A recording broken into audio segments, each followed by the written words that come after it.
And I like how I said when it sparks, it spirals. That's why I was like, that's the way to put it. Because, so my friend, so I'm not going to say his name again, but the guy that I'm talking about, they want to respect his privacy. Where's the lighter? So he has obsessive compulsive disorder. You are not a narcissist, by the way. And that's like what girls are doing is taking a mental illness that is diagnosed. And I don't know what bitch started doing this back in whenever, but it started, well, for me, I remember when OCD was the thing. And like I said, so first of all, if you know someone with that clinically diagnosed OCD, you know it, and you don't ever say, I'm so OCD. Or if you do, you say it, and then you're like, God, I fucking hate myself for saying that. Just like how if you were to say, like, I still have cancer right now. No, you don't have cancer right now. You have cancer. Are you okay? If you do have cancer, like that really upsets me. Why would you say it like that? Like it's a joke. And also, do you need anything? Because that's a pretty big diagnosis. Do you see what I'm saying with that?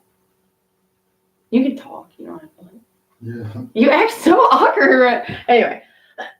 So just like how any of those diagnoses are okay, so first of all, I'm erasing what this says, and I'm glad that you can't really see it, but now I'm like, great, I'm gonna have to figure out. Can you help me, like, I either need to make like a dry erase board somewhere, or I need to hang this, but that's plaster. How am I supposed to hang something on plaster?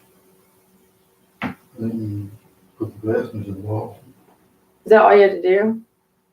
Some motherfucker came up in here and was trying to put drywall anchors in the plaster. And I looked at him and I was like, I'm not going to correct you, but please stop putting a hole in my wall. And he kept going, and there was like a huge crater in my wall. Talk about what? He was trying to educate me.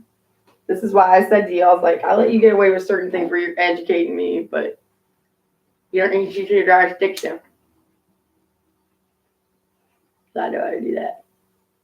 I've tried so hard not to like look at you the way I normally do. Because you're acting awkward as fuck. Alright, so OCD and PTSD.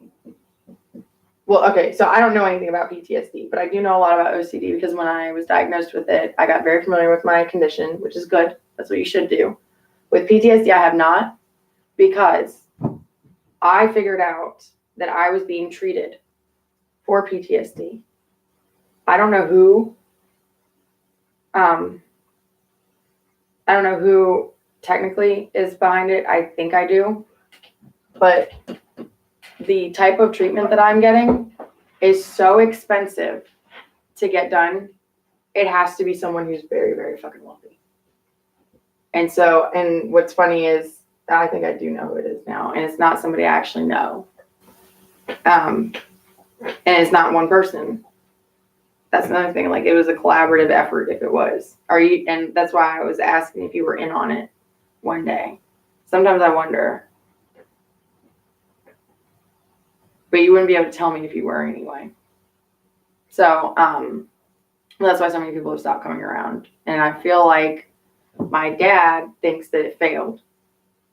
But God was telling me that God is going to heal me in the end. Like, so to actually like be healed of the PTSD and all this, I need everyone to stop fucking with me. There's a reason I said that. Like, all of the bullshit.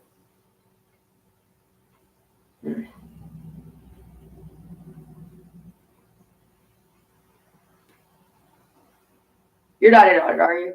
For real. What? Like, you don't know about anything, like, what? See, you're acting so fucking weird right now, and I hate that you're acting weird just because I'm recording. Nobody is watching this. And this is on my channel that nobody knows about. Well, I told you 100 times today.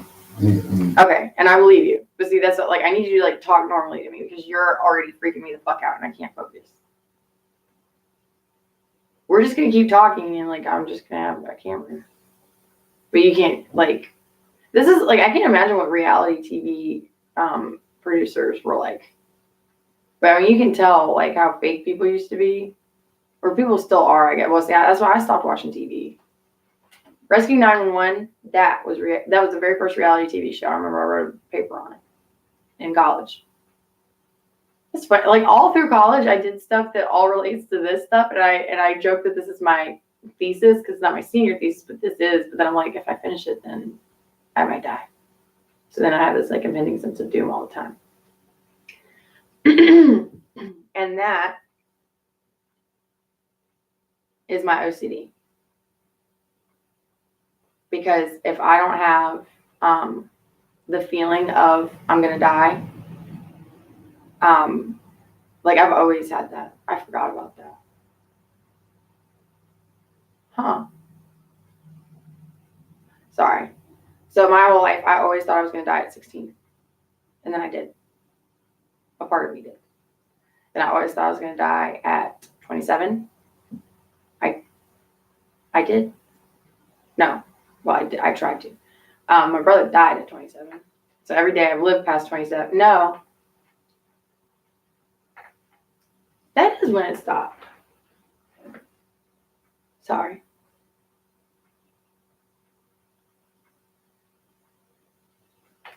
See, I haven't felt this way in so long, and I've been trying to figure it out. But that's why. Okay. I was cured of my OCD at 19. That's when I stopped feeling that way. Because I did like a an independent study that was done. Erin Macon. Now it's a test subject. I got kicked out of the study, but I finished it on my own, and I was cured of it.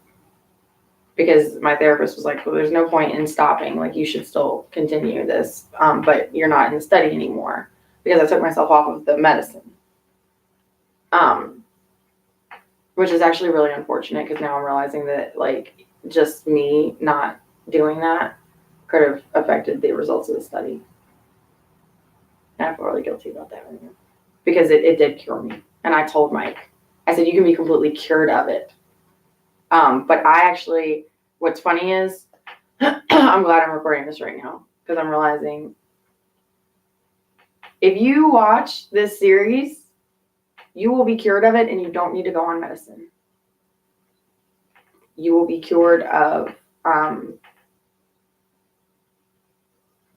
pretty much any illness if you do this, any mental illness. And this is why.